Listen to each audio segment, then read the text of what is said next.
اللہ صلی اللہ علیہ وسلم نے فرمایا لو انکم تتوکلون علی اللہ لرزقتم کما ترزق الطیر تغدو خماسا وتروح بطانا. کیا عجیب الفاظ ہیں. آپ صلی اللہ علیہ وسلم نے فرمایا اگر تم اللہ پہ ایسے توکل کرو جیسے توکل کرنے کا حق ہے. توکل کا مطلب اللہ کھلائے گا, کھلانے کی ذمہ داری اس نے لی ہے, ضرورتیں پوری کرنے کی ذمہ داری اس نے لی ہے. ایسے کرنا شروع کر دو, ٹینشن دل سے نکالو. ہر آدمی ٹینشن سے مرا جا رہا ہے نا, پتہ نہیں کیا ہو جائے گا کل, بچوں کی اسکول کی فیسیں بھر سکوں گا نہیں بھر سکوں گا, بیگم کے خرچے پورے کر سکوں گا نہیں کر سکوں گا. چھوڑو بھائی, یہ ٹینشن لینے کی نہیں ہے. آپ کہو کیوں نہیں ہے, گھر جائیں گے ٹینشن تو ملے گی نا وہاں سے. اس کا حل بتاتا ہوں میں ابھی آپ کو, اس کا حل بتاتا ہوں میں, پہلے یہ حدیث مکمل کر لوں. تو آپ صلی اللہ علیہ وسلم نے فرمایا اگر تم اللہ پہ ایسے توکل کرو جیسے توکل کرنے کا حق ہے, لرزقتم, تمہیں ایسے رزق ملے گا جیسے پرندوں کو ملتا ہے. فرمایا تغدو خماسن, جب پرندہ صبح گھر سے نکلتا ہے پیٹ اس کا خالی, اسے نہیں پتا آج میں نے ٹماٹر بیچنے ہیں, آج میں نے رکشہ چلانا ہے, کسی ملٹی نیشنل کمپنی میں میرا انٹرویو ہے, کیا کچھ بھی نہیں. صبح اس کو یہ بھی نہیں پتا ہوتا کس سمت میں جانا ہے میں نے, بس نکلتا ہے اللہ کا نام لے کے. آپ دیکھو یہاں کوے جو ہے نا, کوے, ایک دوست نے ہمیں بتایا کہ صبح سارے کوے یہاں سے سرجانی ٹاؤن کی طرف جا رہے ہوتے ہیں, اور ہم نے دیکھا کووں کے غول. عصر کے بعد مغرب سے پہلے آپ دیکھو گے پورے کوے واپس آ رہے ہوتے ہیں, پتہ نہیں صدر سے, لی مارکیٹ سے, جہاں کے بھی کوے ہیں نا. تو میں نے تو پہلے سمجھا تھا کہ سرجانی ٹاؤن میں کوئی ویکینسی نکلی ہوئی ہے کووں کے لیے, حقیقت ہے سارے یہاں سے ٹریولنگ کر کے جا رہے ہوتے ہیں. وہ ان کو کہیں وہاں شاید زیادہ کوئی مردار وردار پڑے ہوئے ہوتے ہیں, کچھ کچرا مچرا اور یہ سب چیزیں نا, تو کووں کو مخبری ہو گئی, کووں کو مخبری ہو گئی بھائی لی مارکیٹ میں مال ابھی نہیں ختم, شارٹ چل رہا ہے, ابھی کہاں مال ہے. صبح خالی پیٹ جاتے ہیں اور شام کو چھیچڑوں سے پیٹ ان کے بھرے ہوئے ہوتے ہیں. تو رسول اللہ صلی اللہ علیہ وسلم نے فرمایا تغدو خماسا وتروح بطانا, صبح پرندہ نکلتا ہے خالی پیٹ, شام کو آتا ہے پیٹ اس کا بھرا ہوا ہوتا ہے. آپ کہہ سکتے ہیں کہ صرف پیٹ ہی ہماری بنیادی ضرورت, بول لو نا بھائی, نہیں ہے, صرف پیٹ ہی تھوڑی ہے. یہ ایک مثال ہے, پرندے کی ضرورت پیٹ, اور جب پرندے کی شادی کا ٹائم آتا ہے تو اس کی ضرورت گھر بھی ہے یا نہیں؟ کیا خیال ہے بھائی؟ جب پرندوں کی مادہ انڈے بچے دینے, کبوتر کو دیکھ لو نا, یہ تو جوڑے بنا کے رہتے ہیں کبوتر, انڈے بچے کا ٹائم آتا ہے تو کبھی دیکھا کبوتر ٹینشن میں کہ یار بحریہ ٹاؤن تو ہاتھ سے نکل گیا ہے بھائی, بحریہ ٹاؤن کے پلاٹ تو نکل گئے ہاتھ سے. اور سرجانی بھی گیا. ایک صاحب مجھے کہنے لگے, میں 15 سال پہلے کسی اسٹیٹ ایجنٹ نے مجھے کہا تھا کہ 6 پلاٹ سرجانی میں لے کے ڈال دو زندگی بن جائے گی. مجھے کہنے لگا یار اتنا افسوس ہو رہا ہے, میں نے اس کی بات پہ عمل نہیں کیا. تو میں نے کہا 10-15 سال تو زندہ رہے گا, ابھی تو نے ویسی قبر میں جانا ہے, عمل کر لیتا تو تجھے اسٹیٹ ایجنٹ کہہ رہا تھا 15 سال کے بعد تیری زندگی بن جائے گی, میں تجھے کہہ رہا ہوں 15 سال کے بعد تو مرے گا, بن کے بھی تو قبر میں جائے گا. 15 سال کے بعد جو ہے نا, تو وہ اسٹیٹ ایجنٹ کے 15 سال پرانی پیش گوئی پہ تو افسوس ہو رہا ہے, میں جو سچی مچی کی پیش گوئی کر رہا ہوں کہ تو مرے گا 15 سال میں, تیری ہڈیوں میں ابھی اتنا گودا نہیں ہے زندہ رہنے والا, اس پہ ٹینشن نہیں ہو رہی. اس کا مطلب بھول چکے ہیں موت کو. او بھائی 15 سال پہلے تو سرجانی میں 6 پلاٹ لیتا, آج عیش کرتا, تو وہ 15 سال کے بعد عیش کے قابل نہ رہتا. تو سوچ لے جو 15 سال بعد تو جو اینڈ سرجانی میں پلاٹ لے کے ہونا تھا وہ پلاٹ لیے بغیر بھی وہی اینڈ ہو رہے ہیں. تو ٹینشن کس بات کی بھائی؟ اور ٹینشن لے گا تو 15 سال کے بجائے 5 سال میں وہ انجام ہو جائے گا تیرا, جو 15 سال بعد ہونا تھا. تو میں یہ کر رہا تھا کہ پرندے کو جو رزق ملتا ہے صرف پیٹ نہیں بھرتا اس کا. جب پرندے کی شادی کا ٹائم آتا ہے, وہ بالغ ہوتا ہے, تو پیر بنتا ہے کبوتر کبوتری کا, چڑا چڑیے کا بنتا ہے نا جوڑا. نہ اس نے کہیں سے ڈپلوما حاصل کیا گھر بنانے کا ہے بھائی, نہ این ڈی یونیورسٹی میں وہ پڑھا ہے, کوئی انجینئرنگ نہیں, اس کو ہے کوئی انجینئرنگ, بولو بھائی. جس قسم کا گھر اس کو چاہیے فطرت اسے اس طرح کا گھر بنانا سکھا دیتی. کھجور کے درختوں میں سوراخ کر کے رہتے ہیں, اور آپ دیکھو یہ پرندے کیسے, یہ نر مادہ مل کے کیسے تنکے تلاش کر رہے ہوتے ہیں اور کیسے ان کو بہترین انداز سے پرو رہے ہوتے ہیں. ایسے نہیں کہ کوئی بھی کچرا اٹھا کے, ہم جب مرغیوں کے ڈڑبے بناتے ہیں نا تو کچھ بھی اٹھا کے ڈال دو اس کے اندر. پرندہ ایسا نہیں کرتا, بڑی تمیز سے بڑے خوبصورت انداز سے وہ گھونسلہ بناتا ہے, خوبصورت انداز سے, ایسا کہ وہ سردی گرمی سے بھی محفوظ رہے, دشمنوں کے شر سے بھی محفوظ رہے. بہت خوبصورت انداز سے وہ گھونسلے بناتے ہیں. تو آپ بتاؤ, انسان جو اشرف المخلوقات ہے, جس کے لیے اس کائنات کو بنایا گیا, اللہ اس کی گھر کی ضرورت پوری نہیں کرے گا؟ ہے بھائی. اصل میں آپ نے جس گھر کو ضروری سمجھا ہے وہ اللہ کی نظر میں وہ عیاشی ہے, وہ ضرورت نہیں ہے. وہ آپ کی بہت اوپر کا سوچ رہے ہیں آپ. لوگ کرائے کے گھروں پہ افسوس کرتے ہیں نا, اپنا گھر نہیں بنا سکے. بھائی گھر کی ڈیفینیشن یہ ہے کہ جیسے پرندہ جو گھر بناتے ہیں قیامت تک کے لیے نہیں بناتا, اسے فی الحال اپنی فیملی کو پالنے کے لیے ایک عدد ایسے گھر کی ضرورت ہوتی ہے جہاں بلی سے حفاظت ہو, جہاں سردی اور گرمی سے حفاظت ہو. اللہ کہتے ہیں تیری یہ بنیادی ضرورت ہے, چونکہ تو نسل بڑھا رہا ہے فطرت کی تکمیل کے لیے, تو اس گھر کی ضرورت پوری کرنا یہ کس کے ذمے ہے؟ یہ فطرت کے ذمے, جس کو جو خدا ہے, اصل میں خدا کے ذمے ہے. پرندہ نسل بڑھاتا ہے اس کائنات کی رنگینیوں کو برقرار رکھنے کے لیے, اپنے لیے نہیں. تو اب آپ بتاؤ, جب آپ کی نسل پیدا ہوگی جو مقصود کائنات ہو, تو گھر کی بنیادی ضرورت خدا نے اپنے ذمے لی ہے کہ نہیں لی ہے؟ وہ پرندوں کی ضرورتیں پوری کر رہا ہے اور انسان کو ٹینشن میں ڈال دے. تو یہ آپ کی بنائی ہوئی ٹینشن ہے, یہ خدا کی دی ہوئی ٹینشن نہیں ہے. یہ اللہ کی طرف سے عطا کردہ ٹینشن نہیں ہے, یہ آپ کی ٹینشن ہے جو آپ نے اپنے اوپر مسلط کر لی. پرندہ جو گھر بناتا ہے وہ بھی کرائے کا گھر ہوتا ہے, اس کا ذاتی نہیں. کرائے کا مطلب نکلنا ہے اس نے یہاں سے, ہمیشہ کے لیے تھوڑی ایک ہی جگہ گھونسلہ. پھر جب اس کے انڈوں سے بچے نکلتے ہیں, ایک تو 12 گھنٹے کی ڈیوٹی ہوتی ہے کبوتر اور کبوتری کی. 12 گھنٹے کبوتر, یہ شکر کرو اللہ نے مردوں میں ایسا نظام نہیں رکھا, یہ اللہ کا بڑا فضل ہو گیا. ہمارے یہاں خواتین ہی پالتی ہیں, مرد کا کام ہے شیلٹر دینا, تحفظ دینا, خرچہ اٹھانا. 12 گھنٹے کبوتر بیٹھے گا اور 12 گھنٹے کبوتری. اب کمانے کا ٹائم کم ہو گیا, کیا خیال ہے؟ پہلے 12 گھنٹے دن میں کمانے میں لگ رہے تھے ان کے, اور رات میں آرام میں, ایسا ہی ہے نا. اب ذمہ داری بڑھ گئی, کمانے کے لیے ٹائم کم ہو گیا. ذمہ داری کیا بڑھ رہی ہے؟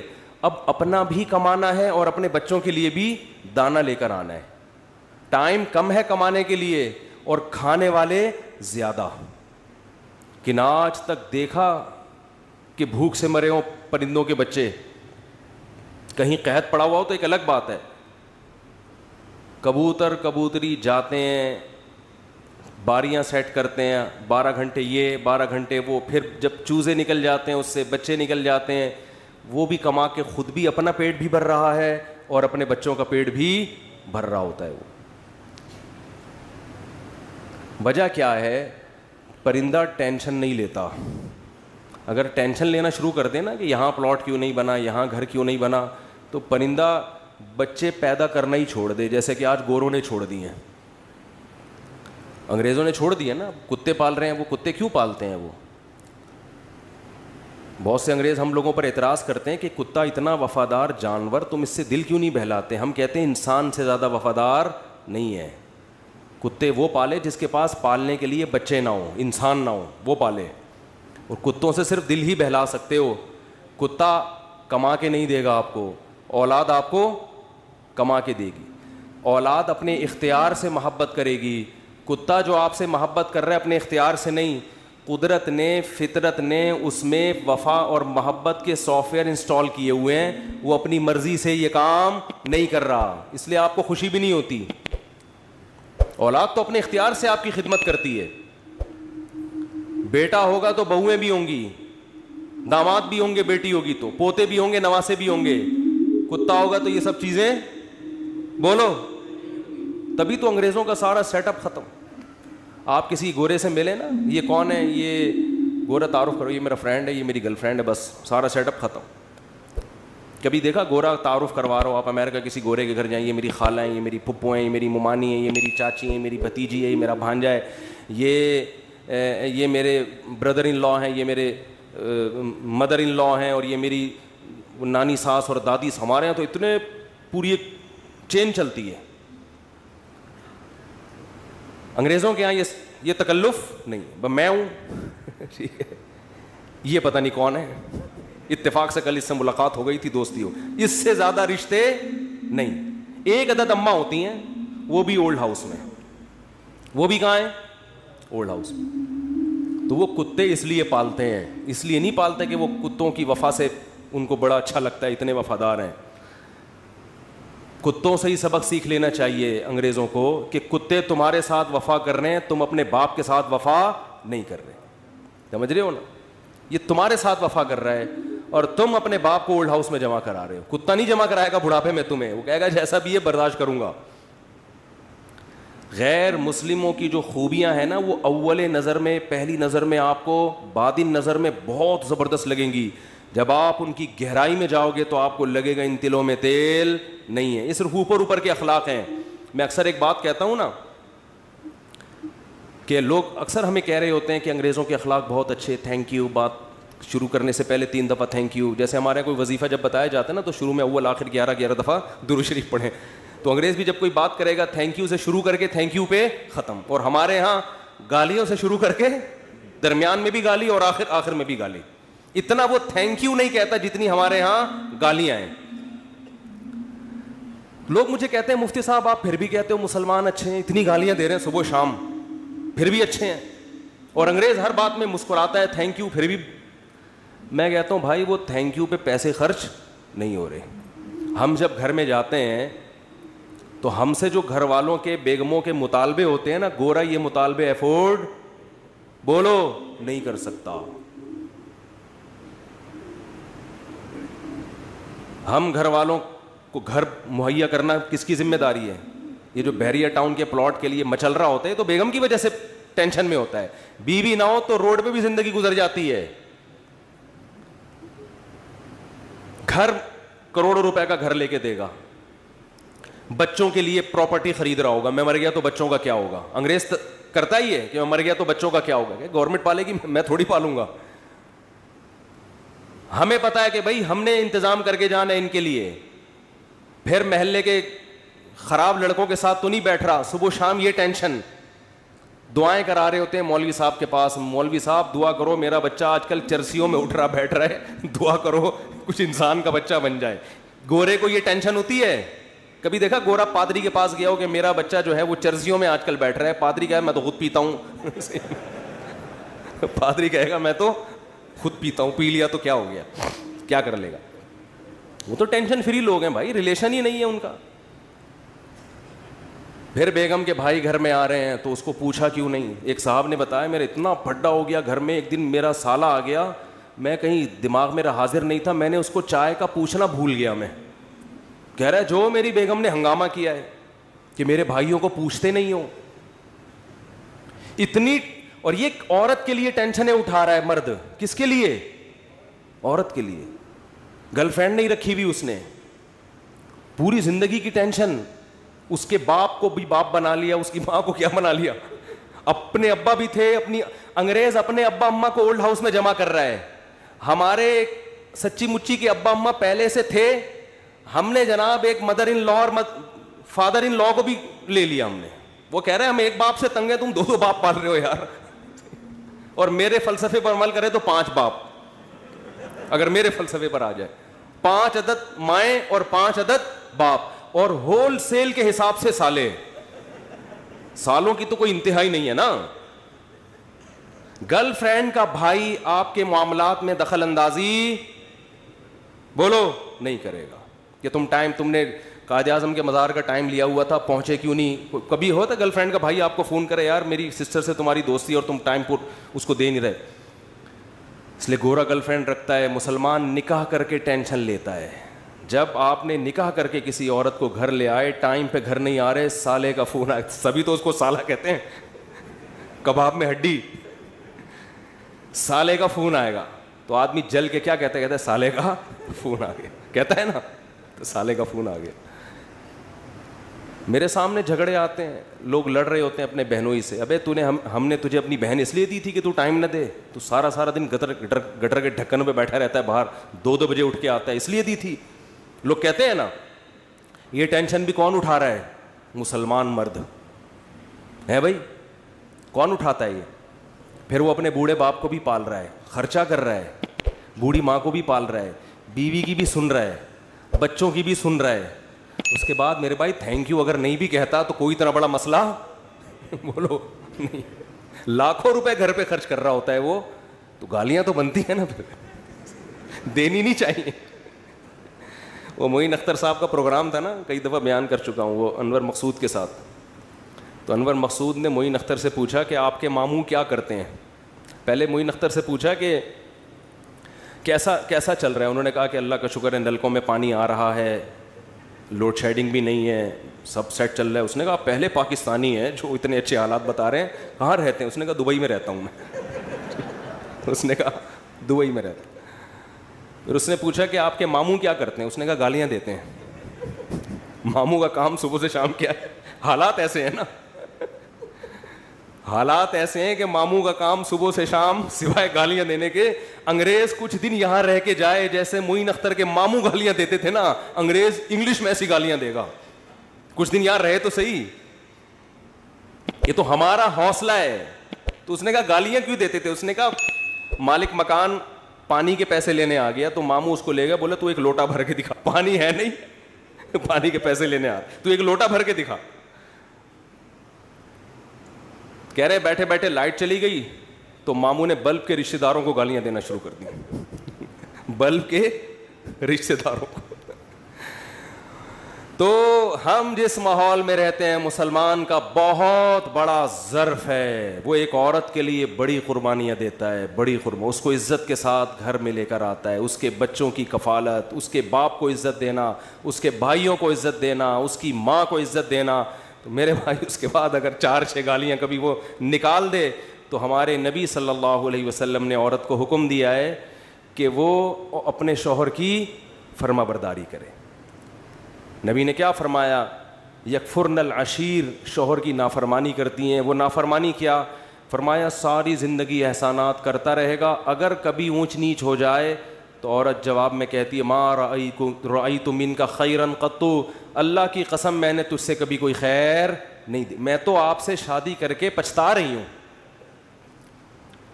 اور پچھتاتی بھی 3 بچے پیدا ہونے کے بعد ہیں. کہ جب آدمی کے پاس اس سوال کا کوئی جواب بنے ہی نہیں کہ اب پچھتا رہی ہے, تو بھائی ریورس بچے کہاں لے کے جاؤں گا میں. وہ صبر کے علاوہ اس کے پاس کوئی آپشن نہیں ہوتا.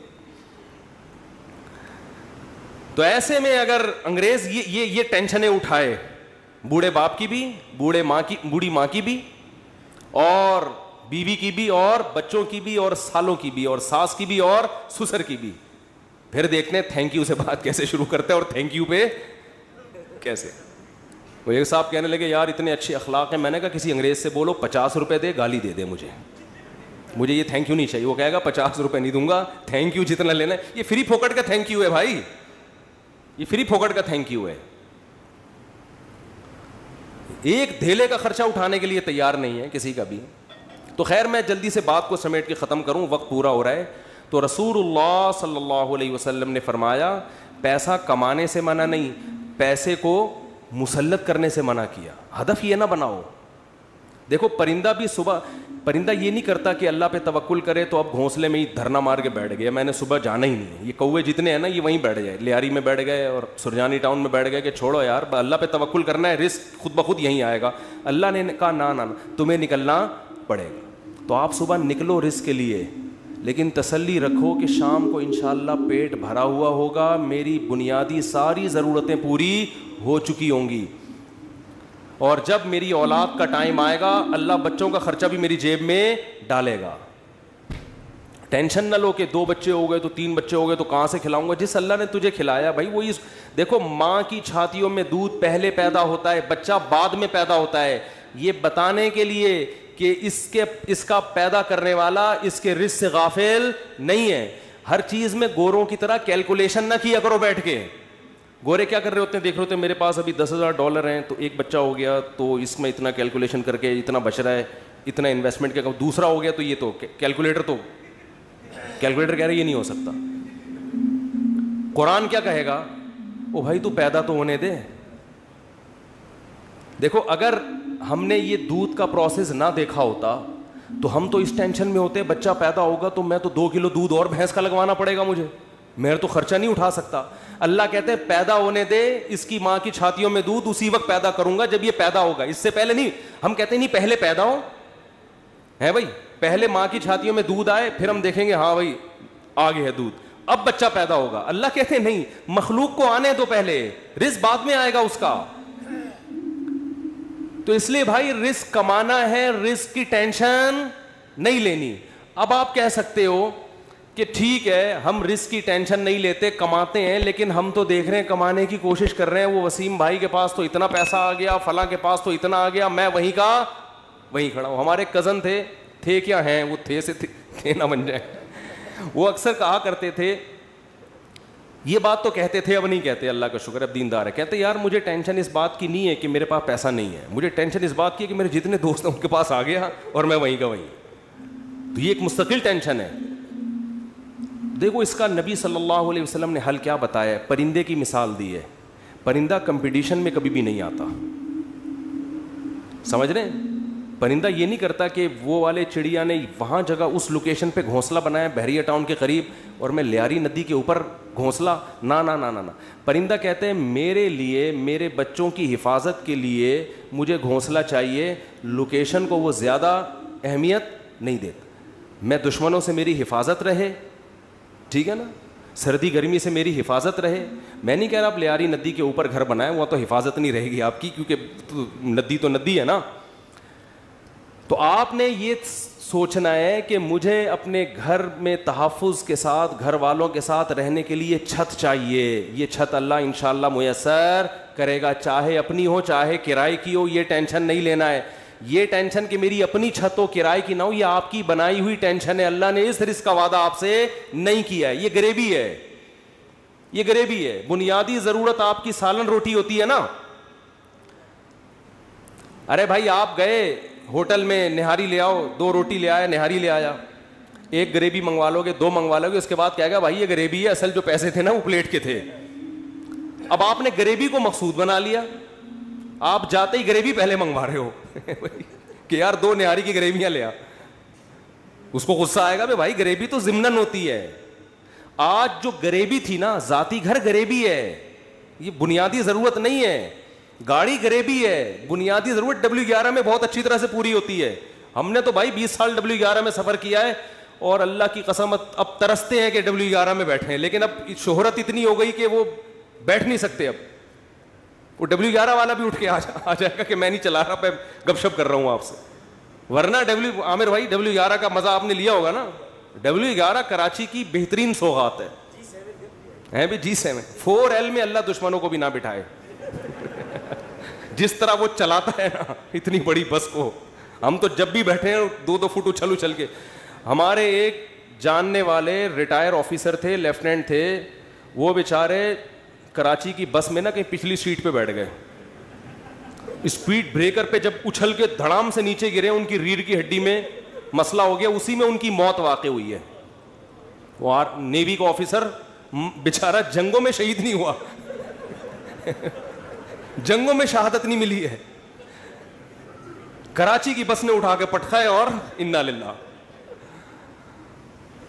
تو رسول اللہ صلی اللہ علیہ وسلم نے فرمایا جس نے دنیا کو ہدف نہیں بنایا, ضرورت سمجھا کہ بھئی میری بنیادی ضرورت 2 وقت کی روٹی ہے, میری بنیادی ضرورت کسی اچھے علاقے, اچھے سے مراد جہاں چرسی ہیروئن چی نہ رہتے ہوں, تو پڑھے لکھے لوگ ہوں, ایسی جگہ پہ مجھے گھر مل جائے جہاں چھت ہو, جہاں بنیادی ضرورتیں پوری ہوں. بس یہ بیسک ضرورت, چاہے وہ اپنا ہو چاہے وہ کرائے کا ہو. اور نبی نے فرمایا کہ جس شخص کو 2 وقت کی روٹی مل گئی, پیٹ بھر کے سر چھپانے کی جگہ مل گئی, اور جسم کسی بڑی بیماری سے محفوظ تھا اس کا. اور ویسے بتاؤں, جب یہ لائف اسٹائل ہوگا نا تو جسم بڑی بیماری سے محفوظ ہی ہوتا ہے عام طور پہ. جسم کسی بڑی بیماری سے محفوظ تھا تو آپ صلی اللہ علیہ وسلم نے فرمایا یہ ایسا ہے گویا پوری دنیا کی دولت سمیٹ کے اللہ نے اس کے قدموں میں رکھ دی ہو. اب اگر یہ ٹینشن لے رہا ہے نا بحریہ ٹاؤن کی اور ڈیفنس کی اور DHA کی وہ اسکیم میں نے تو یہ غریبی کی ٹینشن ہے, یہ دل میں دنیا کی محبت کی علامت ہے. ایسے شخص کو رسول اللہ صلی اللہ علیہ وسلم نے وعید سنائی کہ یہ مالدار بن تو سکتا ہے مگر اس کے سامنے فقر کا پھندا ایسے لٹکا رہے گا جیسے ایک زندہ آدمی کے سامنے پھانسی کا پھندا, موت کا پھندا لٹک رہا ہوتا ہے. جو اس کی کیفیت ہوگی یہ کیفیت اس کی ہوگی. تو بھائی پیسہ کماؤ, پیسے سے دل نہ لگاؤ. اور دل سے پیسہ نکالنے کا طریقہ کیا ہے؟ خرچ کرو. ہمارے حضرت فرمایا کرتے تھے کہ پہلے زمانے میں بزرگان دین کڑک کڑک نوٹ جلوایا کرتے تھے, 5-5 ہزار کے نا, کہتے جلاؤ اس کو. آج اس کی اجازت نہیں ہے, اس میں نقصان ہے, لیکن دل سے نکالنے کے لیے نا جلواتے تھے. تو آپ جلائیں نہیں, خرچ کریں. کبھی کبھار ایسے گڈی نکال کے کسی اچھے ٹرسٹ میں دے دی, کسی غریب کو دے دی. اور سب سے زیادہ مصداق پیسہ خرچ کرنے کا آپ کے قریبی رشتہ دار ہیں, ان کو دو. آج کل لوگوں نے ہدیے رشتہ داروں میں دینا چھوڑ دیا ہے. بس عید بقرعید پہ کوئی کھانا وانا کھلا دیتے ہیں, بھائی بہن کو لفافے میں گڈی ڈالے پکڑا دے, جلے گا. جب یہ دل جلے نا, اتنا صدقہ ہو کہ دل میں آرے چلیں, تو یہ آرے چلنے سے دل آئینے کی طرح شفاف ہو جائے گا. شاعر نے کہا ہے نا, آئینہ بنتا ہے رگڑے لاکھ جب کھاتا ہے دل, کچھ نہ پوچھو دل بڑی مشکل سے بن پاتا ہے دل. دل کو دل بنانا تھوڑا ڈیفیکلٹ کام ہے. تو اس کا طریقہ یہ ہے کہ اس میں ذرا رندا چلے گا نا, رگڑا لگے گا. جب ہم وہ کیا کہتے ہیں, وہ جو ریگ مال سے گھسائی ہوتی ہے نا, تو صدقہ کرتے ہوئے اتنا بھی نہ کرو کہ کل دوسروں سے بھیک مانگنی پڑ جائے, اتنا بھی نہ کرو, لیکن اتنا ہو کہ لگے کہ دل پہ گھسائی ہو, تھوڑا سا تکلیف ہو. رسول اللہ صلی اللہ علیہ وسلم نے فرمایا سب سے افضل صدقہ یہ ہے تأمل الغنا وتخشى الفقر, کہ آپ کو یہ ہو کہ اگر میں نے صدقہ کیا تو ہو سکتا ہے میں غریب نہ ہو جاؤں کل, اور اگر نہیں کیا تو اس پیسے سے مزید پیسہ بنا لوں گا. اس کنڈیشن میں جب آپ صدقہ کرو گے تو نبی نے فرمایا یہ صدقہ سب سے افضل ہے. اس میں آپ کا دل بہت جلتا ہے, اور اللہ کا وعدہ ہے کہ جو اللہ کے لیے دیتا ہے وہ غریب تو ہوتا ہی نہیں ہے. صدقے سے کبھی مال ہم نے کبھی نہیں کسی سخی آدمی کو غریب ہوتے دیکھا. تو اس سے دنیا کی محبت کم ہوگی. حدیث مکمل کر کے بس بیان ختم کرتا ہوں. فرمایا جعل اللہ فقرہ بین عینی وفرق علیہ شملا, جب دولت کو ہدف بنائے گا, مسلط کر لے گا, تو فقر کا پھندا اللہ اس کے سامنے لٹکا دیں گے. ہر وقت ڈر لگا رہے گا یار میں غریب نہ ہو جاؤں. پیسہ ہے, پلاٹ پڑے ہوئے, لیکن ڈر لگا رہے گا یار میں غریب نہ ہو جاؤں.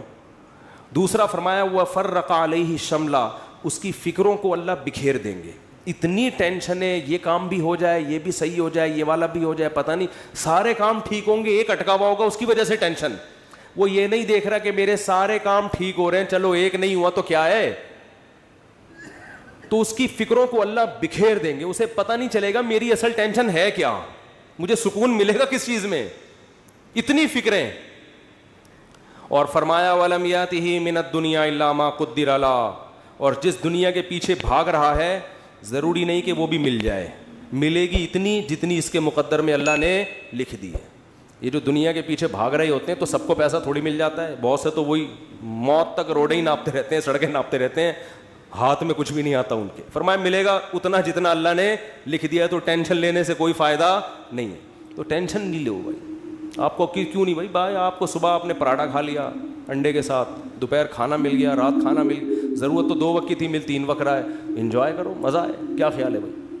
ہاں بیگم ٹینشن دیتی ہے, یہ بڑا مسئلہ ہے نا شادی شدہ آدمی. تو اس کو بولو بھائی جو نبی صلی اللہ علیہ وسلم کی سنت ہمارے سامنے, آپ صلی اللہ علیہ وسلم کی امہات نے, ہماری امہات نے, آپ کی ازواج نے جب نبی سے یہ فرمایا کہ ہم اس غربت میں گزارا نہیں کر سکتی تو آپ صلی اللہ علیہ وسلم فرمایا بھائی میں تو اسی طرح مسکین ہوں, تو تعالینا امتعکن و اسرحکن سراحا جمیلا, کہ آؤ میں تمہیں نکاح سے فارغ کر دیتا ہوں, پھر جاؤ جس سے مالدار سے نکاح کر کے رہنے رہو.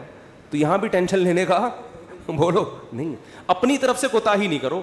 یہ نہیں کہ ادھر پیسے لاکر میں چھپا کے رکھے ہوئے ہیں بینکوں میں اور بیگم کو یہ بتا رہے جیسے میرے پاس کھانے کو روٹی نہیں ہے, یہ ناجائز ہے, یہ حرام. اگر واقعی قدرت کی طرف سے آپ غریب ہو گئے تو بیگم کو 2 لفظوں میں بتا دیں, بیگم صاحبہ یہی میرے پاس آمدن ہے, اتنی میری تنخواہ ہے, اس میں اتنے ہی انڈے آ سکتے ہیں, اس سے زیادہ میں سٹی اسکول بیکن ہاؤس میں بچوں کو نہیں پڑھا سکتا, رہنے رہو ورنہ پتلی گلی سے نکلو. تو ٹینشن تو لینی نہیں ہے نا, خامخواہ کی ٹینشنیں کیوں مسلط کی ہوئی ہیں.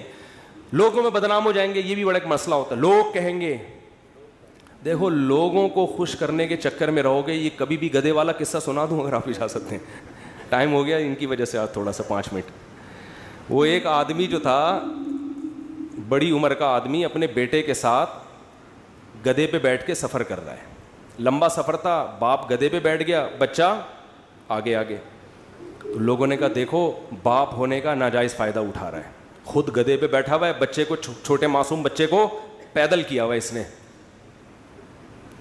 بے ادب بنا رہا ہے اپنی اولاد کو, پہ ترس نہیں کھا رہا. معصوم بچہ ہے بھائی, تو باپ ہے ایجڈ, ٹھیک ہے, تیرا کمزور تو نہیں ہے نا, چھوٹے بچے کو تو نے ایسے معصوم بچے پہ ترس کھانے کے بجائے باپ ہونے کا ناجائز فائدہ. جب لوگوں نے تانے دیے, اس نے کہا چلو میں نیچے آ جاتا ہوں, بچے کو اوپر بٹھا دیتا ہوں. بچے کو جب اوپر بٹھایا تو لوگوں نے کہا ابھی سے بے ادب بنا رہا ہے بچے کو, تمیز نہیں سکھا رہا. بچے کو باپ بنایا ہوا ہے, خود کیا بنا ہوا ہے, بیٹا بنا ہوا ہے. تو یہ بچہ بڑا ہو کر اس کا گریبان پکڑے گا. تو اس نے کیا کیا, اس نے کہا چلو یار دونوں ہی بیٹھ جاتے ہیں. دونوں بیٹھ گئے. لوگوں نے کہا گدھا ایک ہے, بندے 2 بیٹھے ہوئے ہیں. گدھا ایک ہے, بندے 2 بیٹھے ہوئے ہیں. ترس نہیں آ رہا جانور کے, گدھے کے گدھا ہونے کا ناجائز فائدہ اٹھا رہے ہیں. وہ تو گدھا ہے, تم تو انسان ہو نا. یہی تانے ہوتے ہیں لوگوں کے. اس نے کہا چلو دونوں نیچے اتر جاتے ہیں. اب گدھا خالی. تو لوگوں نے کہا گدھا وہ ہے, حرکتیں ان کی گدھوں جیسی ہیں. بنایا اللہ نے ان کو گدھا, کام ان کے گدھوں جیسے. جب تمہارے پاس سواری موجود ہے تو بے وقوفو پیدل کیوں جا رہے ہو. گدھا وہ ہے, کام دیکھو ان کے گدھوں جیسے ہیں. اس نے آگے اٹھا کے دریا میں گدھے کو پھینکا, بولا ایسے ہی ٹھیک. تو بے وقوف تھے. لوگوں کو کہنے دیتے بھائی آپ کو جو سمجھ میں آ رہا ہے آپ اس پر عمل کرو. لوگ جب خود کسی گدھے کے ساتھ سفر کریں گے نا, بھگتیں گے, تو خود فیصلہ کریں گے ہم نے کیا کرنا ہے. تو اس لیے لوگوں کی ٹینشن مت لیا کرو. یہ اس کا کوئی خدا کی, لوگ برائی پہ خوش ہوتے ہیں, لوگ برے کاموں پہ خوش ہوتے ہیں, اچھے کاموں پہ لوگ خوش نہیں ہوتے. آپ نے جو کھوپڑی میں آ رہا ہے وہ کرو. جو چیز آپ کی استطاعت میں نہیں ہے اس پہ ٹینشن کس بات کی لے بھائی آدمی.